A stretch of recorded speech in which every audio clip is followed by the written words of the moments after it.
Guys, welcome back to the series. We're now up to Bronze 5 in our journey to get Ryu all the way from Rookie up to Master, one grade at a time.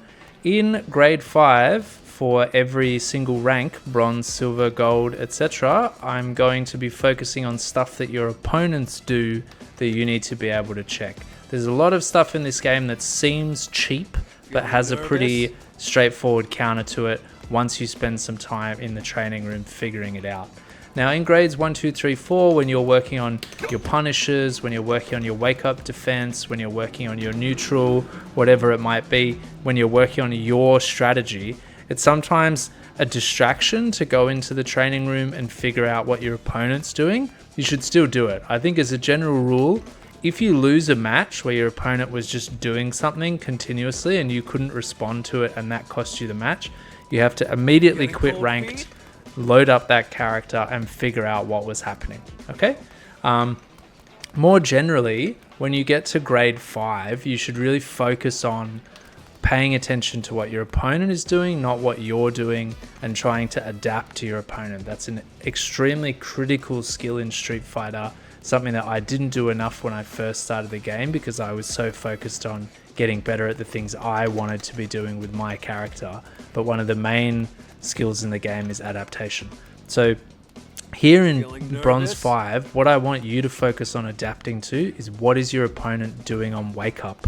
So as we talked about in our Oki video, mostly we are going to be doing medium tatsu and then drive rushing in with heavy punch. But if we see that our opponent is just constantly doing invincible reversals, then we shouldn't be doing that, right? If we notice twice in the first round that invincible reversal, then we need to start getting used to drive rushing in and blocking, right? Because then we know we can get these huge punishes, right? Similarly, if we notice that our opponent is always doing crouching light punch on wake up, then we know that we've got to start putting pressure on them with the hits. Yeah, we always got to be getting that going. And if we notice that they're always blocking, then we got to throw them, all right? So try to pay attention to what your opponent does when they're under pressure. Do they like to drive impact, for example? Do they like to do neutral jump, drive impact? Do they have other kind of silly and obvious patterns that you can just predict and then get big punishes, right? Try to pay attention to what your opponent is doing. All right, having discussed that, let's now get into the meat of the video. I'm going to go through each character in the game and tell you one thing that they do that is easy to beat. All right, and we're going to start with Luke, and we're going to start with Luke's little target combo, this one, where he finishes it off with a heavy sandblast. Oops. All right, so there he's minus 14, but usually Luke's don't just go through the target combo. What they do is this one, right?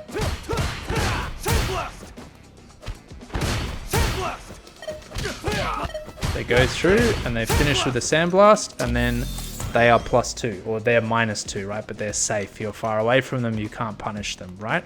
Now, one thing that you could do is just drive impact. Right? The problem with that is you need to be very quick. But if you mash out the drive impact, then you should be no problem to get that sequence going. The problem is, of course, that Luke can just not do the sandblast then.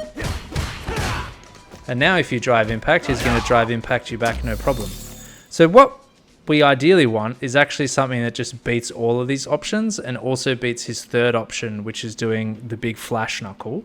And there's fortunately a very simple pattern that does it, which is just the same thing we use against Bison's light scissor kick, namely light kick tatsu. Let's have a look.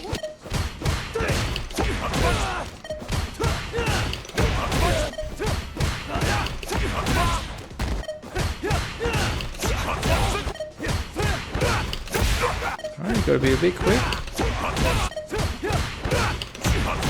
Right, you see sometimes we're getting the punish counter, and sometimes we're getting the counter hit. That's really telling you whether he blocked or whether he threw the fireball. So if he throws the fireball, we're stuffing it with our light kick, and that's when we get counter hit.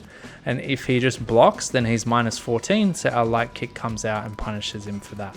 But in any case, you don't need to think about what he's going to do afterwards. You just light kick tatsu. Now you don't get that much damage, you only get 1100 damage, but you're going to shut down this tactic, right?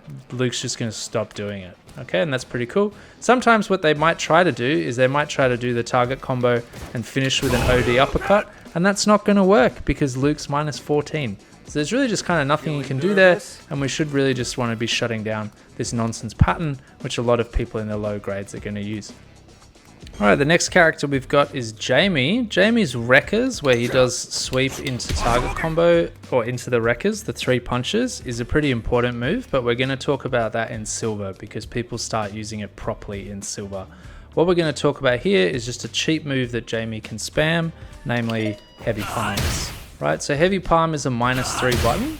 It's always -3, so it's not punishable, right? The most you can do, and what you should do, is check Jamie for it, right? So you can give him a light kick, and sometimes you can follow up that light kick with a solar plexus, right? Every now and then, if he's not in range, or if he is in range, either way, because the solar plexus pulls Ryu's body back at the beginning, it's actually going to beat a lot of what Jamie might do on the follow-up. But don't always do it, because then Jamie's going to adapt, he's going to start drive impacting. But just make sure that you check him after he does this palm. But what we really want to do against the palm is drive impact.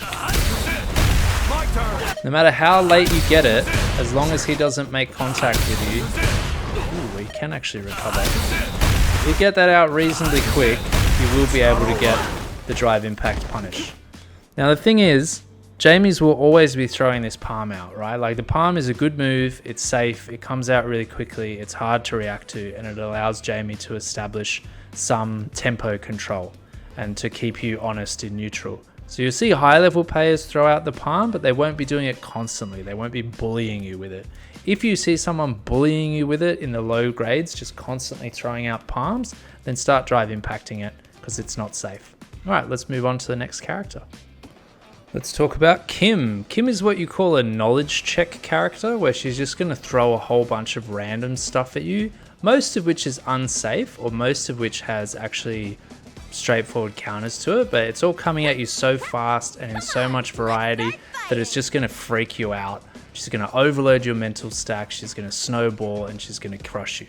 Okay, so basically the first thing to know about Kim is how to counter her most basic neutral skip moves. So you'll notice that most Kims just kind of wander away from you and then charge at you with one of these neutral skip moves. They might drive rush at you, but that's rare. They might jump at you. That's also actually kind of rare. What they'll mostly do is they'll be looking for you to throw a fireball. So don't do that. And after you throw a fireball, they're going to do this. Right? They love that sweet, right? But like most slide moves, it's very punishable. You can in fact often get even a heavy punish, but the reason why they're doing it from full screen is so that it's a bit more safe. At the very least, you want to give them that light punch, medium punch punish, but usually you can get the medium punch punish out. Alright, what's the next piece of nonsense that she's going to do? Sometimes she's going to do the green bomb, right? The green bomb is a jump. Okay? Now, if you're good, you can jab her out of this. I am not good, so I just block, right? But if you have good reactions, you can actually dragon punch her out of it, especially if you're looking for this move. But usually you're crouch blocking against Kim, and that's when she comes in and gets that on you, right? You're crouch blocking her slide. You're crouch blocking against the slide. You're doing this kind of thing so that she can't slide at you, and then she's going to come at you with that because she's jumping after the green bomb teleport, so she counts as doing an overhead, so you have to block standing. That's the main thing, just block standing. If you want, try to jab her out of it. Right, the problem is that she also has the blue bomb, right? And that's low, okay? Now this one is much easier to jab her out of, so you want to use crouch medium punch, not crouch light punch, because light punch won't reach her as she comes out of the teleport, but medium punch will every time, so you can even do a buffer. Right, that's actually quite a nice way to punish Kim for doing that, but the main thing is just to know that blue bomb is low, green bomb is high. So if she does the blue bomb, you've got to block crouching. If she does the green bomb, you've got to block standing. If she's trying to slide at you, you've got to block crouching. And the last thing we need to practice is what to do against, I believe it's this one. Nope, sorry. Slot 2? Yeah, this move, okay? So usually the Kims will try to jump over you. Don't bother trying to block the cross up. Block the first one and then jab. That will beat every single option out of this move. Right? Every single option. Alright, so we start with that. Kim has one last move where she runs at you and flips that looks a bit like the kick but is different. I'm going to leave that for Silver because it requires buffering a dragon punch. Okay, we're up to Lily. Let's talk about Lily. Lily's whole game plan is built really around two things. One is getting wind stocks, which you see up in the back corner there. She can get them by doing wind dances, wind gathers, blah, blah, blah. In order to set her up in training mode, go into environment settings, go to character specific settings, and put wing clads here up to infinite. All right. And then the key thing to know about wind clads is if I go into the recordings, let's just do one here. If she hits you with it, she's going to be +1 afterwards. So that means that this 4-frame button of hers is basically unbeatable if they time it well. So they're just going to bully you with that. Right? They're going to assert themselves, and if you start blocking to prevent that pressure, then they're going to SPD. If I can remember how to SPD. There we go. Right, and that's Lily's basic game plan.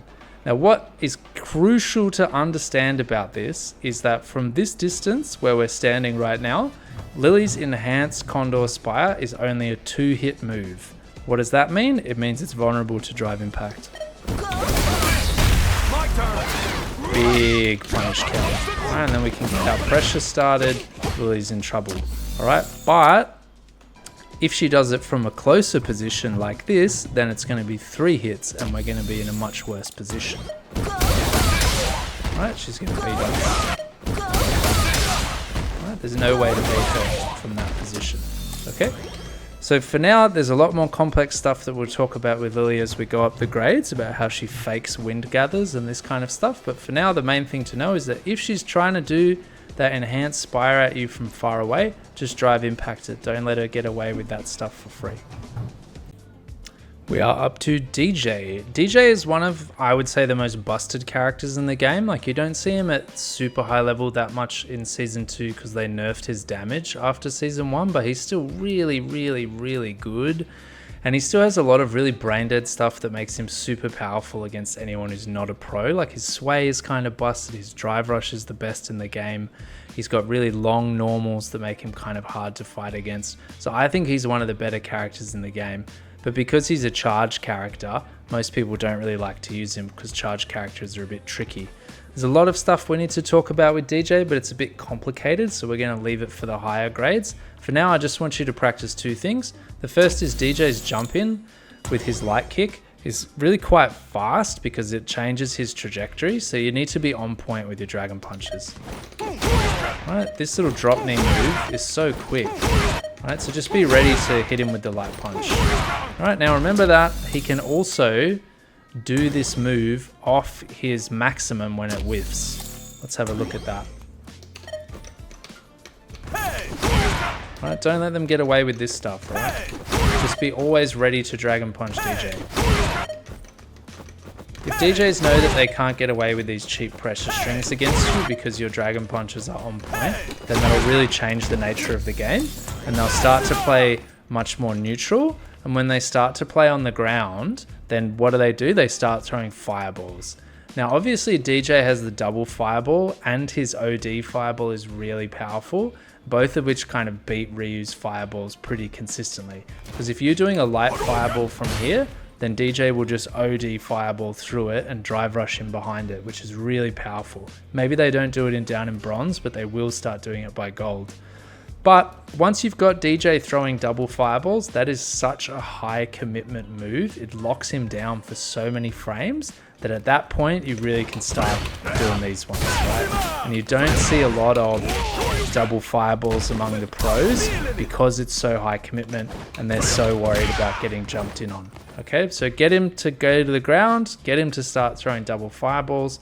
You can block or parry the double fireballs or neutral jump them, and eventually you're just looking for one big jump in on DJ. All right, next character. Okay, we are up to Cammy.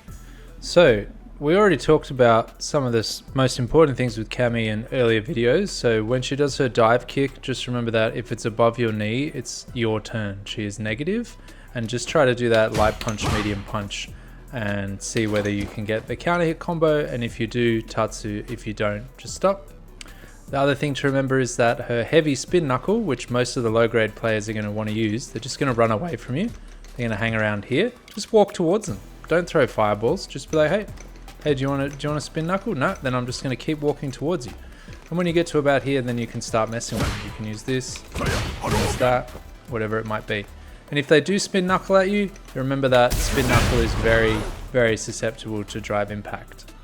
Alright, but the one kind of cheap thing that Cammy can do that's very easy to beat if you know what it is this target combo into dive kick. Let's have a look. Okay, so you see that after that cannon strike, she's 0, which means that you can mash a jab out, right? And you'll probably trade with her. But because the players that use this technique really know the timing, they'll probably just get their jab out like a frame before you do. What you want to do is not wait till she finishes the cannon strike. As soon as you see her go into the air, just punish her for it. All right, let's have a look at that. Oops. That's it. You can press it quite late.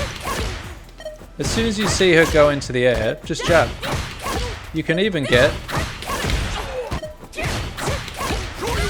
a little uppercut at the end, so you get 1300 damage. Just jab her. Get the Shoryuken. Alright, now, one thing to be mindful of here is that if she does OD cannon spike, she's +2 at the end, right? So then she's really got advantage. But again, don't let her get there. Just smash her before then. Doesn't matter if she does OD. Still jab her out. Still get the uppercut. Alright, so don't let her mess about with that nonsense. And if she stops doing the dive kick and just starts finishing the target combo with the big kick at the end, then she's like -10 or something. I can't remember what it is. It's at least -7 though, so just punish her with the medium punch. But just jab her out. She's got no hope. Alright, next character. Time for Guile. In high level play, Guile may be the hardest matchup for Ryu. It's kind of a tie between Guile and Dhalsim, I think, but you play against a lot more Guiles than you play against Dhalsims.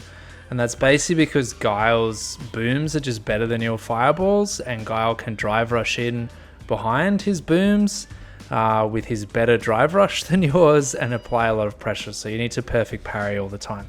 But at the low levels, you don't need to worry about that. Similar sort of game plan. Win the fireball wars using your OD fireball and try to get a jump in on him. Let's talk about two things that you can do to stop Guile getting away with nonsense. The first one is that Guile's overhead target combo is fake.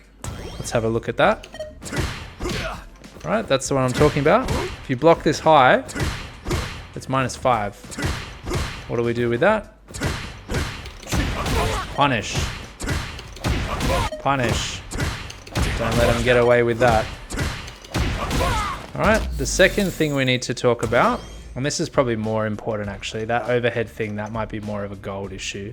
But the thing that we really don't want to let Guile get away with is setting up blades for free. So this is the kind of restart battle, beginning of the match neutral point. Look how far away we are from each other. We are really far away. I'm going to have Guile set up heavy blades at this distance. All right? Here we go. All right, he's setting up a blade. Watch this.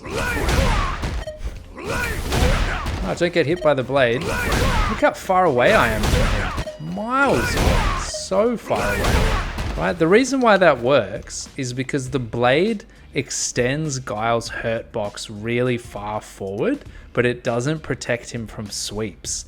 So his hurt box is existing down low, but he's got no hit box, so he can't hit you with his blade if you're sweeping. I'm sweeping him from back here, man, like way out of his range, okay? Then after that, you can just get right on top of him. Let's have a look. That was a bit slow there. So if you're walking towards him and you see him trying to set up the blade, just punch him and then hit him with the medium. Right, even there, if I'm a bit late, it's no problem. Alright, and that's like one of the most important ways to beat Guile. It is time for Chun Li. We're going to talk about two things from Chun Li. The first is her sweep. So let's put on the most basic recording.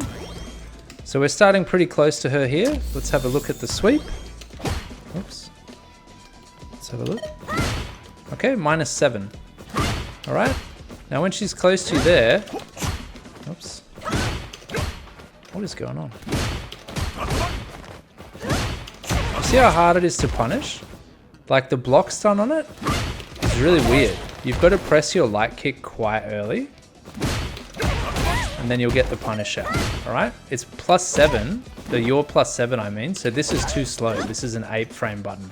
Right? This is usually not going to reach. So the button that we really want to punish with is that light kick, and we still need to be quite fast with it, okay? So be mindful of that, and also note that if you're quite far away from Chun when she does this, if she spaces it properly, then you won't reach with the light kick. So you've got to be really careful about this button. But because it's -7, which is very like advantageous for a sweep, you can't punish it with your own sweep. And Chuns will often exploit this. They'll just throw out this sweep all day, hoping that you do this and miss, or hoping that you try to sweep them back. Okay, so be mindful of how you punish Chun's sweep. The next thing we need to talk about is her hazanshu. And the irritating thing about hazanshu is that its frame data changes dramatically depending on which one it is. Okay, so let's start with heavy hazanshu. Right, -1. That's not a lot. And that's all we want to do against heavy hazanshu, just check her, right? If Chun tries to press a button after her heavy hazanshu, let's record that. So I'm going to do heavy hazanshu and then jab.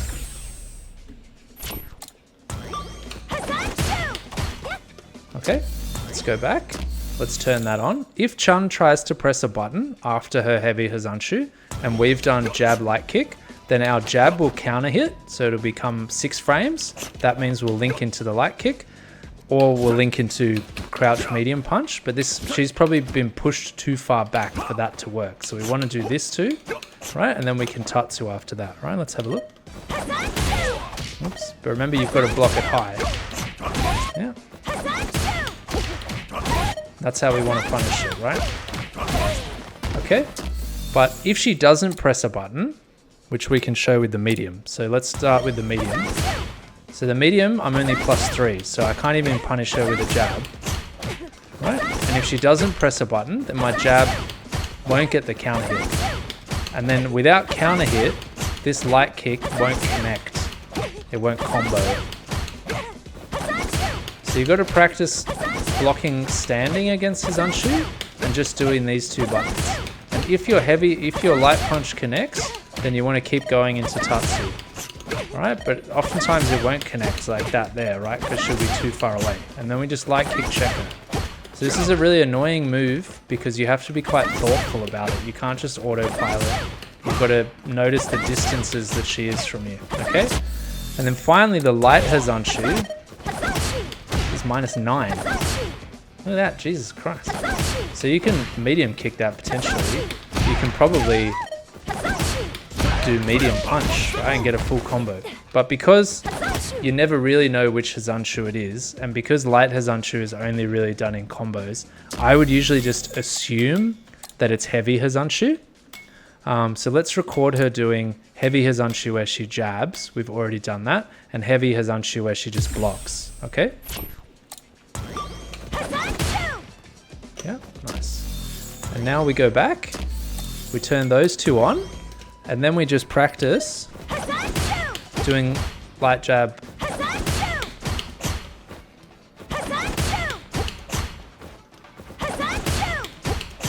And if she jabs afterwards, have I got both turned on? Yeah, I do. Eventually she should try to jab us, no? There it was, alright. And then I saw that my timing wasn't very good, right? Because I've only got 1 frame advantage, and she's also got a 4-frame jab, so my timing needs to be really good. Alright, and then we confirm that we got those 2 hits into our tatsu.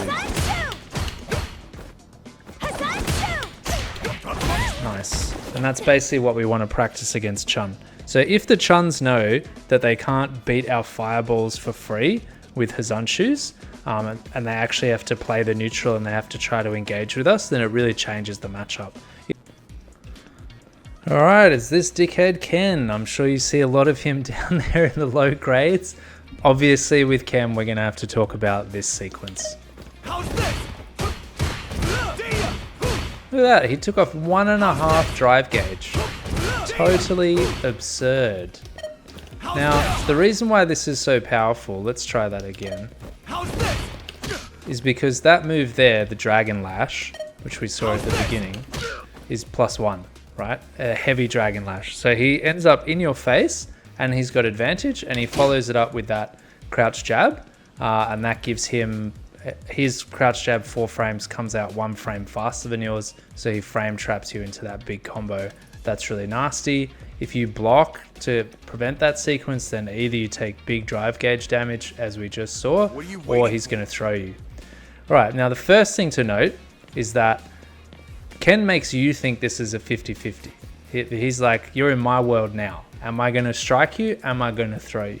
The first thing to do is to make sure that this is also a 50-50 for Ken. How do we do that? Yeah, don't let him get away with it for free, all right? Every now and then, if you get hit by the dragon lash, just bust that dragon punch out, right? Make him think about it. Make him think, oh, maybe I should delay for a second. Maybe I should walk backwards, right? As long as he can't autopilot his offense, you've got something going. The next thing to note is that dragon lash is very susceptible to drive impact. Right, but you do need to be paying attention, and the better players don't make it easy for you to drive impact the dragon lashes. Down in bronze, I think people will be throwing out dragon lash all day because they don't like playing neutral, so just have your drive impact at the ready.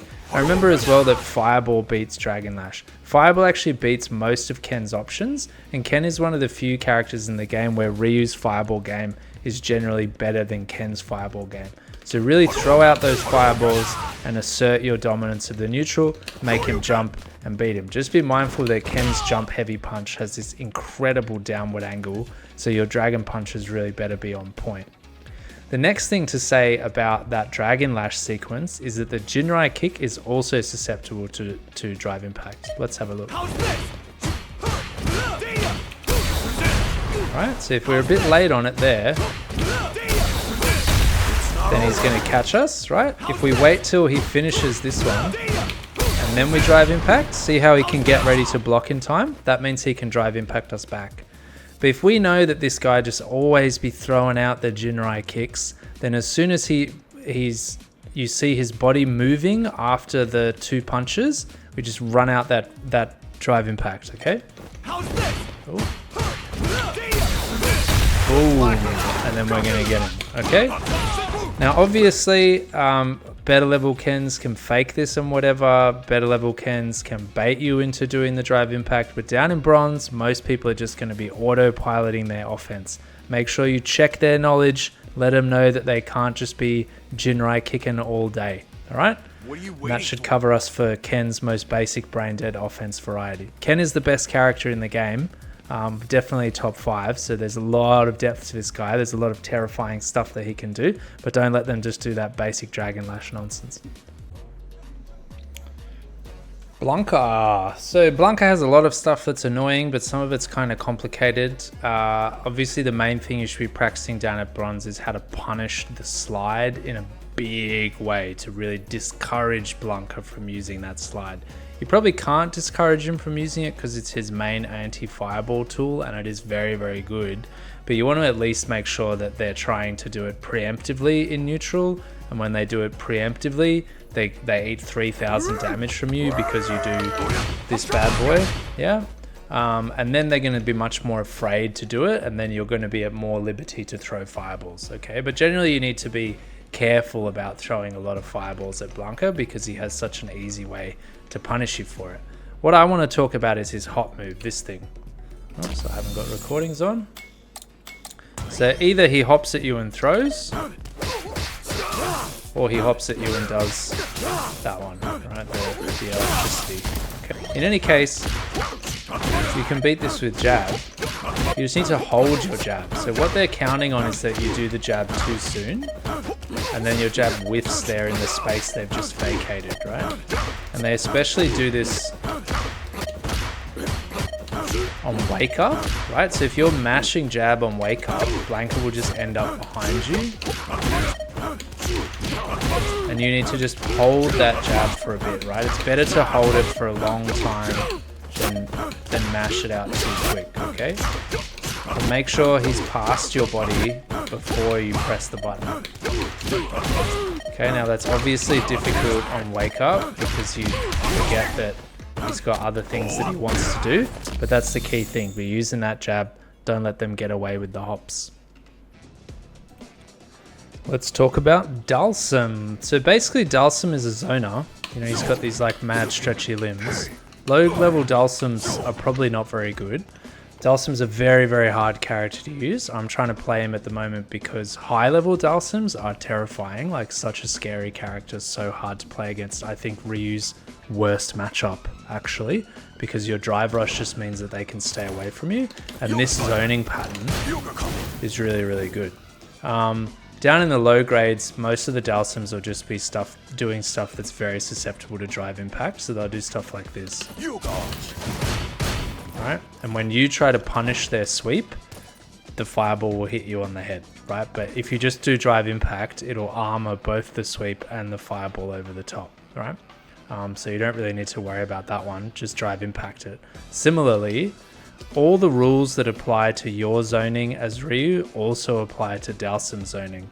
So if I set the dummy to forward jump after blocking, you can see that if I do 2 light fireballs close in, there's no way that I can get my 8 frame anti-air out in time, right? And so then you can get a free jump in, and similarly, if I'm trying to press these buttons, I'll get jumped in on. Worse, if you see a Dhalsim just trying to spam the medium punch at you, because it's very good, this is a very good button, right? But if they're trying to spam it at you from this range, then just drive impact it. Boom, there's no way they can stop that, okay? Similarly, if they're just, trying to throw fireballs at you constantly, then it's a bit easy for you to recover from that, but not from up close here. Okay, but mostly if you see them doing that one, just be drive impacting them all day, okay? What you're trying to do is get in close. The only thing that we really need to talk about at this level, I think for now, because there's a lot of hard stuff to cover with Dhalsim, but what we really need to talk about is just the teleport, because Dhalsims teleport a lot. So when Dhalsim does his teleport and does this move, that is a jump attack, right? So don't block it crouching, because you'll just get hit in the head, right? You can't block it crouching, you have to block it standing. And when he teleports, you often want to do your anti-air. You see him jump. Sorry. So you see him jump, and you anti-air. Ooh.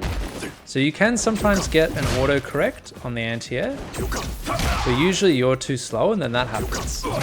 You get a Shogeki instead because he's on the wrong side of you, right? So you want to try to get your anti-air out pretty quickly. But generally against Dhalsim, this is the only time I think you should use crouch heavy punch, right? Because you can just hold it, and then when you see him change direction, that's when you get it out. Now sometimes you're going to trade with him like that,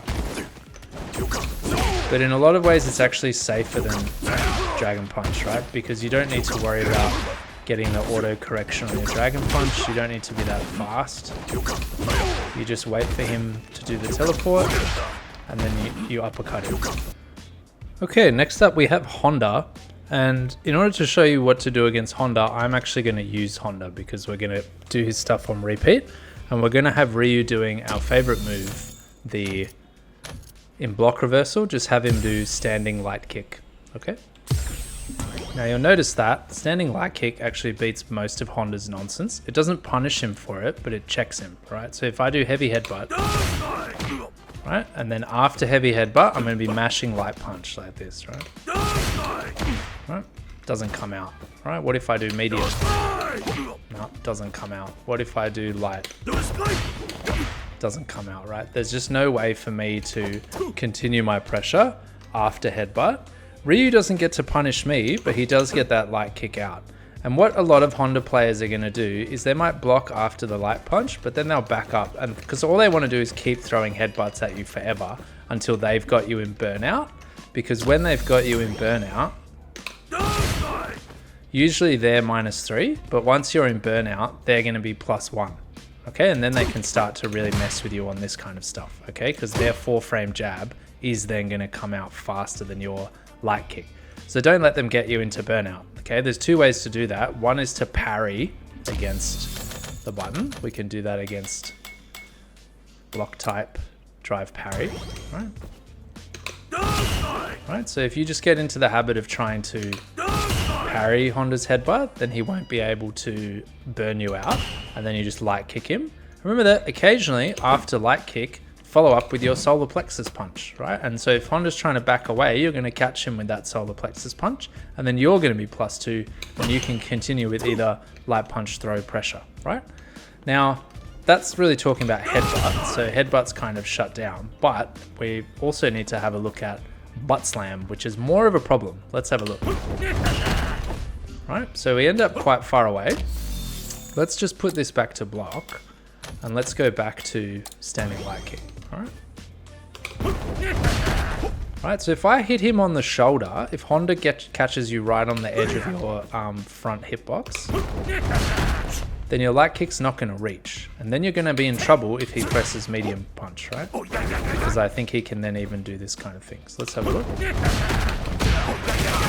Alright, so this is called a spacing trap. So Honda is falling far away from you, so if you do the light kick, it's not going to reach him. He's going to whiff punish you with this button. If you do nothing though, what happens? Let's have a look. He still reaches you. Okay, so this is a much more powerful thing, but you can parry it for a start, perfect parry it. You can try to uppercut it. If he's doing you from this far away, then you might also be able to use your crouch heavy punch to beat it. All right, but generally you need to have your anti-airs a bit on point. And just remember that if he does get you with it, it's not the end of the world, just block. All right, block, that's it, done skidoodle. You don't have to worry about anything. He's so far away, he can't throw you, he can't do 2 of these in a row. Eventually you're just going to be able to jump away or throw a fireball or do whatever it is and get the game back to neutral, okay? Remember that all of Honda's moves require him moving sideways, and he can't get the butt slam from this far away. So use fireballs aggressively against Honda. All right, let's move to the next character. All right, let's talk about Manon.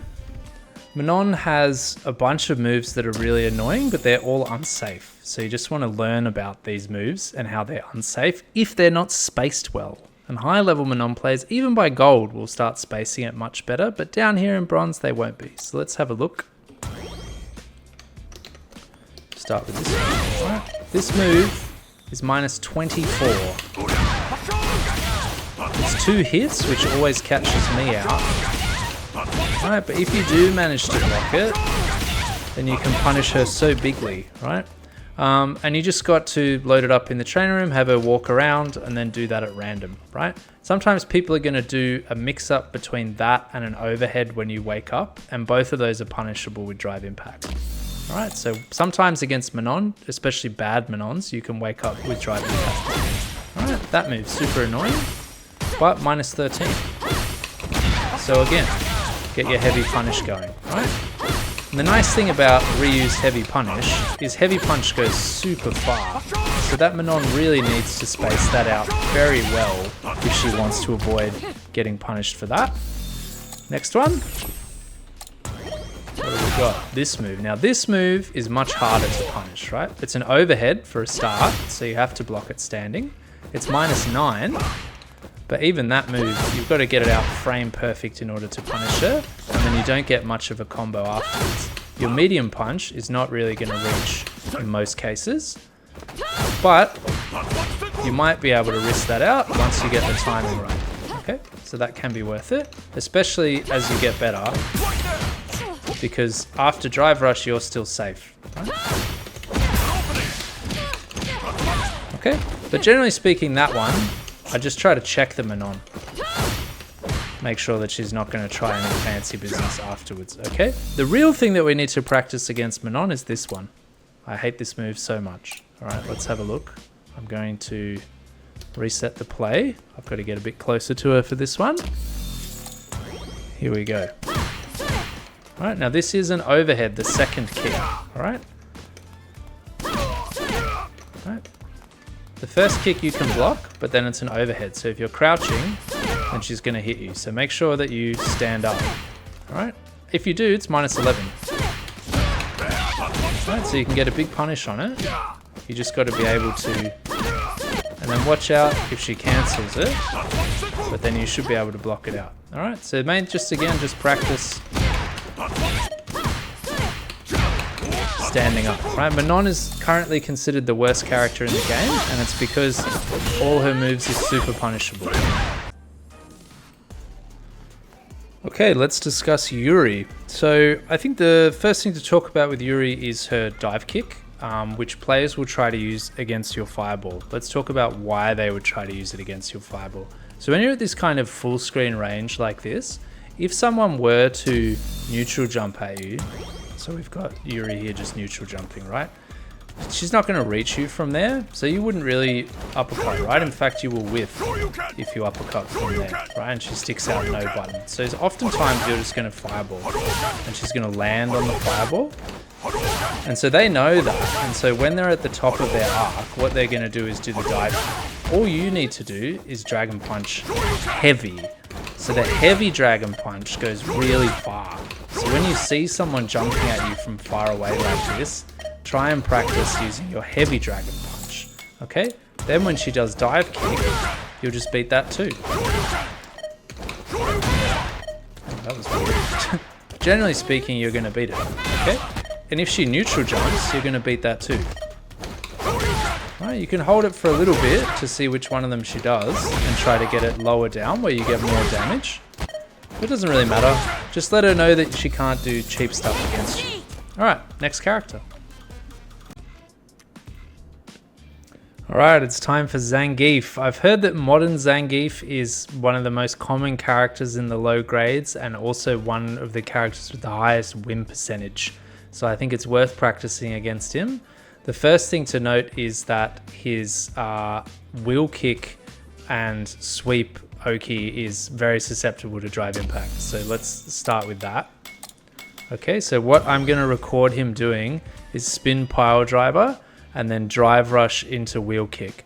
Now, if you find spin piledriver just too hard to do, then use the modern controls and just command normal it, because most of the Zangiefs playing in low grade are playing modern, right? But I've done it with command inputs because I don't know how to use modern. All right, here we go. And it's gonna run at me. All right, now all I'm doing here is blocking and then waiting to see if he wheel kicks.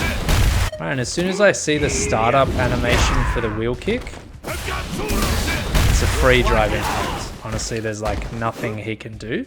And because I'm crouch blocking as I wake up, if he does his other wake up, which is to run at me and sweep, then I'll block that. Alright, I'll just block that. But this is also, I believe, susceptible to drive impact.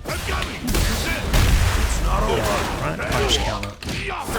Okay, so basically all of that stuff from Geef, you can just drive impact it. So Geef is one of the only characters where you actually want to regularly wake up with drive impact. Just try to wait until you see the startup animation, and particularly don't let him do the wheel kick, right? So the sweep, there are ways in which Zangief can sort of make that safe against drive impact, especially if he thinks that you're often drive impacting, but the wheel kick, there's just no way. There is no way. Okay, so don't let them get away with that. The next thing we need to talk about is just how to beat SPD in general.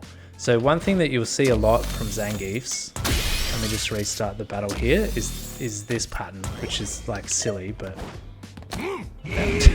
just empty jump, SPD, right? Especially with the modern Zangiefs, because it's so easy for them to get out the SPD. So this is why, obviously, you need to have your anti-airs on point. And then you can bully the Zangief. And you also need to have your fireballs because you want them to do this, right? Remember, you want Zangief to jump at you, right? But you better be ready. Now, if you know that Zangief just wants to do this, how do you beat a throw? Well, one, you can backdash. But you need to know early. And then you can punish it like this. Just like you would a regular heavy button. Or you can jump. Right, both of them cause Zangief's throw to whiff, and then you can laugh at him. Now Zangiefs will often try to do this also with their level 3 super. And that's one thing I'd also say about Zangief, is that if you see he has 3 bars, then always drive rush at him for Oki and just neutral jump. Alright, so what I mean by that is, let's say we got the Tatsu knockdown. Alright, so I'm going to put him to wake up, reversal, super arts, Bolshoi storm buster. Alright, and then I'm going to turn off that move. What? Yeah. Right, and so say we knocked him down with a Tatsu. Have I got him on block all? Is that what's going on here? Yeah. Say I knocked him down with a medium Tatsu. Right, so just drive rush and hold jump while you do it. And that way, as soon as you're able to, you will jump. Right, now most players are not going to be good enough to see that you've jumped on their wake up and hit lariat or whatever anti-air move they tend to use with Zangief. You're just going to get a free jump in, and then you're going to be plus in their face. Okay, so that's not really a bad option, but the main thing you're trying to do is to bait out that level 3 super, because all Geefs just want to use that. That's their like favorite thing in the whole world. So don't let them do it. Laugh in their face when they try to do it. All right, next character. Okay, let's talk about Aki. So Aki is one of the better characters in the game at the moment. This is sort of midway through season 2. She's got really fast drive rush. She's got just insane combo damage. But she's also really hard to use. She has quite bad neutrals. So once you get like this far from Aki, only the really top players know what to do with her. She's quite difficult to use. Her fireball is very slow. So at the low level, if people are trying to use fireballs on you, it's usually quite easy to jump in on them. She doesn't have a reversal. She only has her OD slide, so you should be throwing Aki a lot, okay? Especially when she doesn't have super meter. Don't worry about our strike game, although people often wake up with crouch jab with Aki, but mostly you should be throwing her, especially in the corner, because she's going to want to try to slide out of the corner. But yeah, treat her like a fireball character, try to get a big jump in on her and punish her for that jump in. The one thing that we should talk about with Aki, one other thing, so all of Aki's big damage, big combos only work if you're poisoned. Okay, so play around in the game, If you get poisoned and knocked down, chances are that Aki will safe jump at you, which we'll explain in Silver 1. But basically, if you see Aki knock you down and then jump at you, don't try to uppercut her on your wake up. It won't work. You have to just wake up blocking the jump. Okay, so don't crouch block, stand block the jump. All right, but in any case, just block. All right, take the throw. Let her throw you. Until that poison comes off, you're blocking. Okay, while you've got poison on you, Aki can deal insane amounts of damage. I don't think players will do it in bronze level because the combos are just a bit too long and complicated and hard, but that's what Aki's all about, flashy, swaggy combos. But they don't work unless you're poisoned. So if you've got the poison on you, just let her throw you, okay? If she jumps at you, just block standing, all right? One thing we need to talk about in terms of recordings is if she does Cruel Fate. Okay, so Cruel Fate is this one. Let's have a look. Okay, I've got her acting afterwards, but Cruel Fate is usually -3. Alright, so if she tries to jab you afterwards, it shouldn't work, it should be your turn. Alright, so you can just do that. Well, you just got to practice and get the timing right. And you can get your usual light combo off. And then you can get your pressure started. Okay, now be mindful. So for one, if she blocks, that's fine. So you just want to do this and confirm that you got the hit and then punish her, because you're not punishing her. She's -3. You're not getting punish counter. You're only getting counter hit if she actually tries to jab. The other thing to know is that the OD version of Cruel Fate is plus. Right? So I'm -2. She's +2. So here she can throw you. She can do a lot of damage, right? See there? I'm trying to jab and I get counter hit. Okay, so we don't want that. Yeah, alright. So if you see her do the OD version, just block. Right? Especially if you got poison on you, just block. Okay? If you see her do any other version of Cruel Fate, then do the jab attacks. And if you see that she starts blocking that, then second or third one, or really the third or the fourth one, just walk up and throw her. Right? Don't let her get away with trying to beat your fireballs for free, alright? If you're fireballing and she's trying to beat it with that Cruel Fate move, then punish her for it if she tries to take her turn. And if she gets used to blocking and thinks that she can just have a free go at trying to beat your fireball, throw her. Alright? Okay, next character. Now we're up to Marisa, a character that you won't see much at the high level, but that you will see at the low level. The main thing to know about Marisa is that her only real anti-air is either crouch heavy punch or jumping back and using her light punch. Neither of which are particularly easy to do because this is such a slow button. So when you're fighting Marisa, you really want to learn to cross up. Alright, just practice that combo and practice this combo. Alright, and then when you're in this kind of neutral range, just jump at her, right? Because players at this level, their anti-airs are just not going to be good enough to really stop you doing this, and then you can just throw them, right? A lot of them won't be able to do perfect parries, they won't be able to do gladius in the right direction because you're going in this direction, not in front. Don't do regular jump-ins because they'll just gladius through it, but do jump-ins from here. Be ready for them to try to use drive impact as an anti-air. Just practice that. The next thing to know about Marisa is that most of her big moves leave her plus, so it's her turn, but she's too far away from you to do anything. So let's have a look. The two main ones that I can think of are Charged Gladius. So she's +4 after that, but look how far away she is. Right, so she can't do anything from there, right? Just chill. Try to parry this Gladius so that you don't lose heaps of drive gauge, because look, it deals almost a whole drive gauge of damage.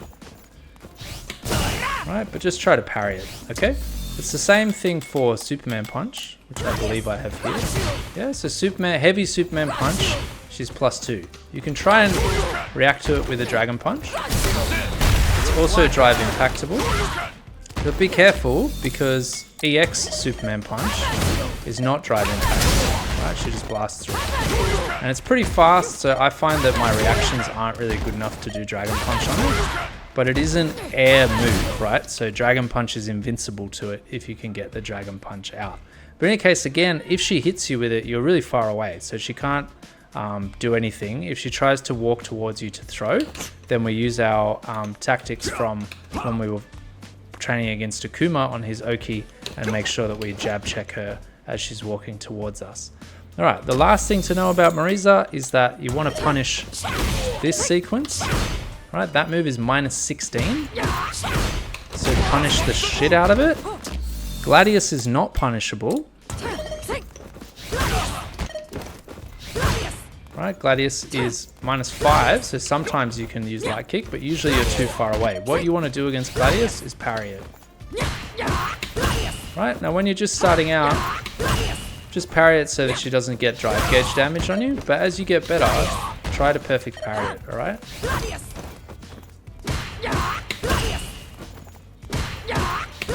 Because players down at this level, they just spam this all the time, right?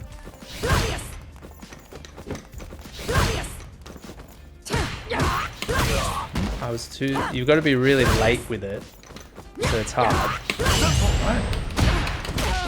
But once you get that down, you can really swing matches with it quite easily because it means that she can't just do brainless pressure on you. Like most Marisa players will just be mashing light punch because it goes into that target combo and then they can confirm the second hit and start wailing on you, right? So don't let them do that. Alright, we're nearly done. Just going to talk about Rashid, and the thing to know down here at bronze level is that Rashid's Eagle Spike is always punishable with drive impact. Let's have a look. Just walk forward a little bit and you'll be able to get it done. Don't walk forward too much. If you do it standing in place, some of the eagle spikes will dive far enough back. But if you just take a micro walk forward and then press it, you will get him every time. It doesn't matter which eagle spike he does. Right? Just wreck his face for doing that nonsense. Alright? There's a lot of other stuff we want to talk about with Rashid later because he's super trickster, but that stuff's more advanced, requires a lot more awareness. Make sure he can't just eagle spike you in the neutral. That's step one. Alright, next character. Look who it is. It's our boy Ryu. Now, you might recall that I've been saying quite a lot that if your anti-airs aren't on point with Ryu, you are going to get destroyed. So the first thing to do when you're playing against bronze rank Ryus is to test their anti-airs. So if they're throwing fireballs, just be jumping at them. Just be jumping at them all day and seeing what happens. Maybe even practicing your cross cuts. But just be jumping at those Ryus and see if they got an anti-air game. And I tell you that 9 times out of 10 they will not. And you will just win by the simple fact of the matter that every now and then you're going to get anti-aired by this for 1,000 damage, but you're going to get them back for 2,700. And maybe by now you've discovered how to do slightly longer combos, but we're going to be talking about those in Silver 1 where you can get even more damage, but just keep jumping on them.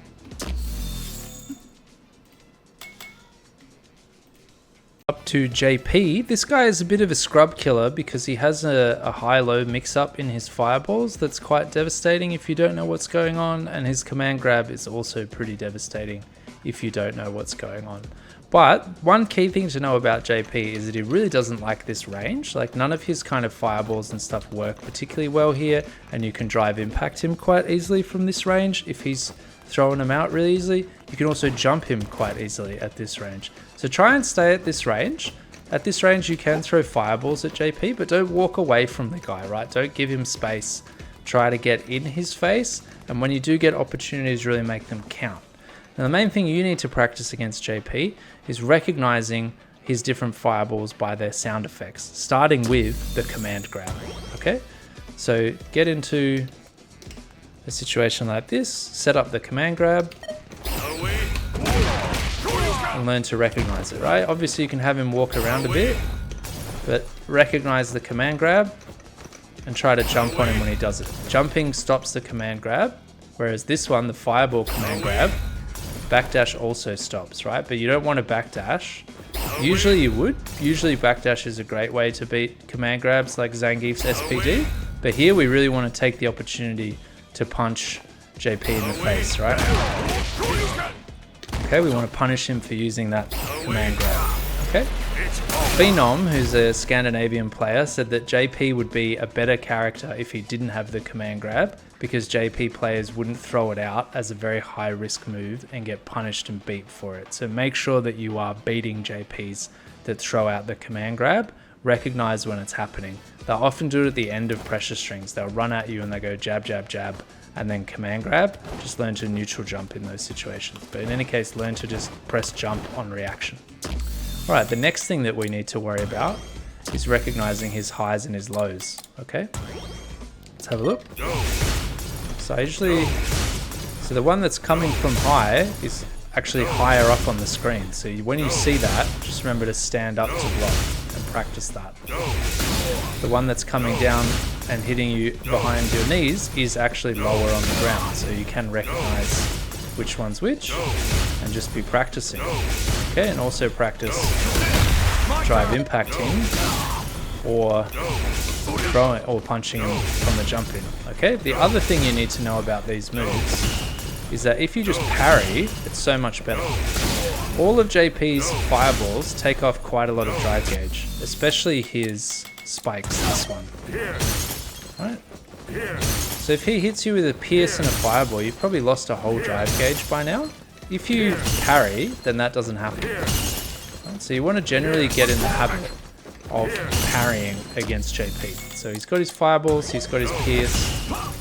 And when you parry against the fireballs, it doesn't matter if it's high or low, the parry will automatically block where it needs to be blocked. Okay? So just try to get into that habit and blocking the jumping the command grab, and you'll be crushing JPs in the bronze grade in no time. All right, next character. Almost done, almost done. We've got Ed. In the higher levels, I found Ed to be a very difficult character to play against because he really dominates this sort of range with all his special moves, and his flicker dragon move is extremely scary. It leaves him at +4. It's really hard to deal with, especially when he has you in the corner. But I doubt that the low level players are going to be particularly good with Ed. In any case, we'll be covering a lot of stuff with Ed later, but the main thing to talk about now is just his most brain dead but also worst anti-fireball tool, the Psycho Knuckle, which is this one. So if he charges it all the way up, then it's fireball invincible. He just goes straight through your fireball. Now note that if he doesn't charge it up, then it's not fireball invincible, yeah? He'll still move, so if I don't fireball him, then he's going to come at me like that, right? And you're going to be +2, but you can just throw fireballs when he's doing it, right? So don't be afraid of that, only be afraid of the full charge up. And the full charge up, very susceptible to drive impact. Easy. As soon as you see that, just be hitting your drive impact button. As soon as you see that big flash, you get so much time. Right, so that's not particularly scary, but don't get gung-ho about your drive impact because he can fake it, right? And now if you drive impact, he's going to maul you for it, okay? So I just want you to record all 3 of those Psycho Knuckles. So all you need to do Psycho Knuckle is hold down punch. So if you just press it briefly, you're going to get that heavy punch there. If you hold it down a little bit, you'll get the partially charged one, and if you hold it down a lot, you'll get the fully charged one, and then turn them all on. And try to react to him doing the big one.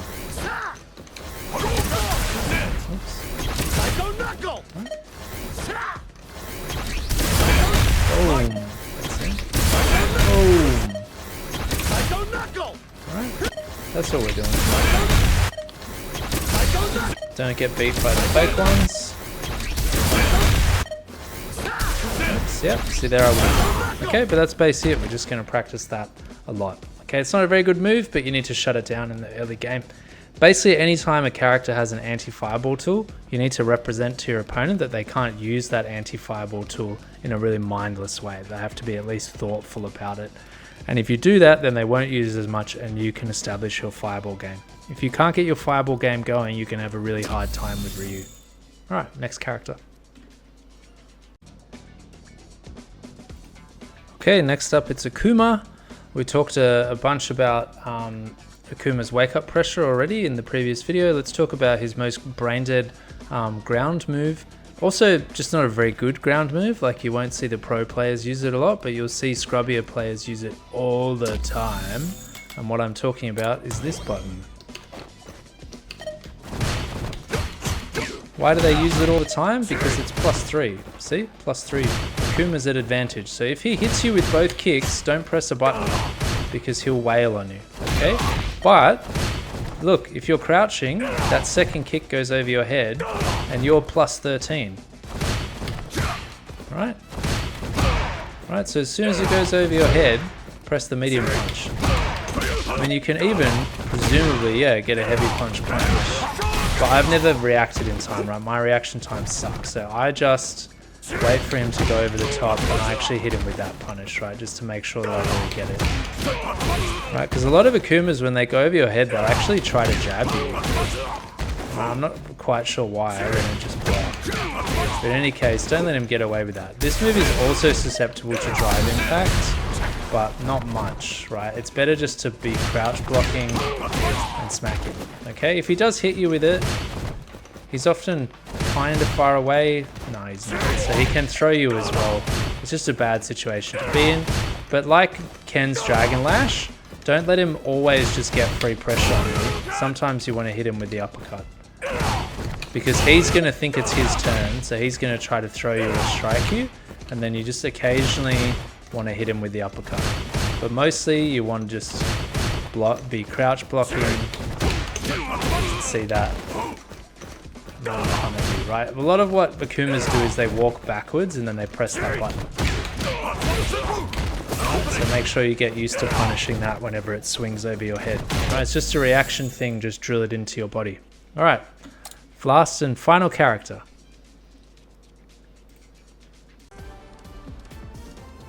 Alright, we are ready for Bison. I've left the hardest thing to last. So remember in Bronze 1 we talked about punishing Bison's sweep, which is very punishable, and punishing his scissor kicks when they're poorly spaced. Also very punishable.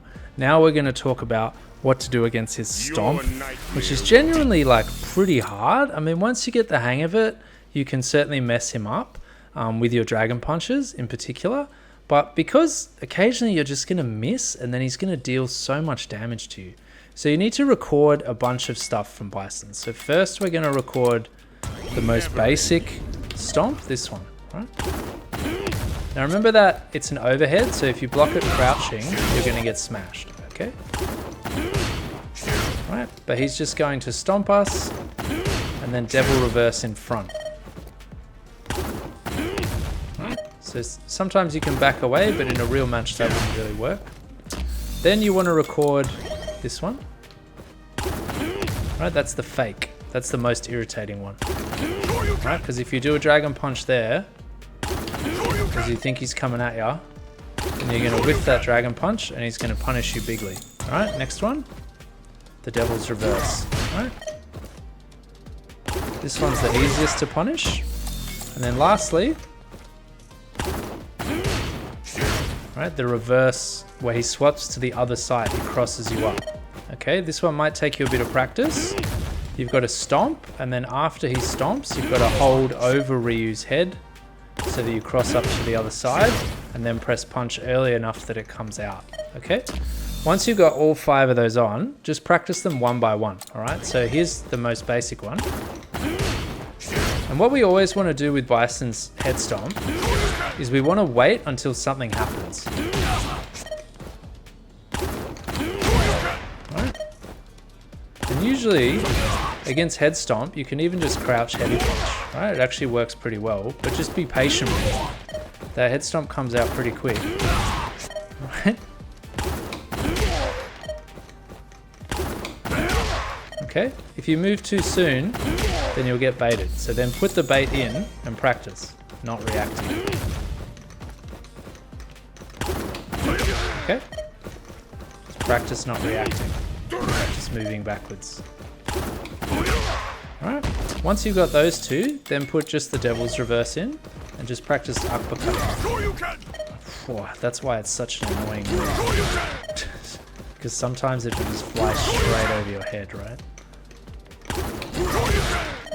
Right, in matches you just got to accept that, right? But generally the devil's reverse, you want to try to hit it with your dragon punch because it often beats your buttons, whereas it does not beat dragon punch. Okay, but it's hard to do the dragon punch while also worrying about the stomps. Just generally be patient, yeah? Sometimes you'll get hit, but just practice. And then eventually add this one. So here you've got to block the stomp, and then you've got to use a button. Right? So after you've been stomped, just wait and see what side he gets on. And once he flips, then you can punch him. Okay? Now hopefully in a match this will never happen because you'll just uppercut him, right? Okay, but sometimes that's going to happen, which is super annoying. Okay, if you do get stomped, just wait and then hit it. Now put it back on the first one and the fourth one, which are both stomps, and just practice your timing, because it doesn't matter which one of them he does, as long as you press your oh, man, it's brutal. As long as you press your crouch heavy punch at the right time. So just learn to be patient with that crouch heavy punch. And remember that if he does stomp you, he has to do that reverse, right? So it is definitely coming. This is actually not a great move from Bison once you know what to do with it, okay? And once you've got all 4 of them, then put them all on. Oh, see, I would have gotten mauled there. Okay, be patient, wait for something to happen in the air.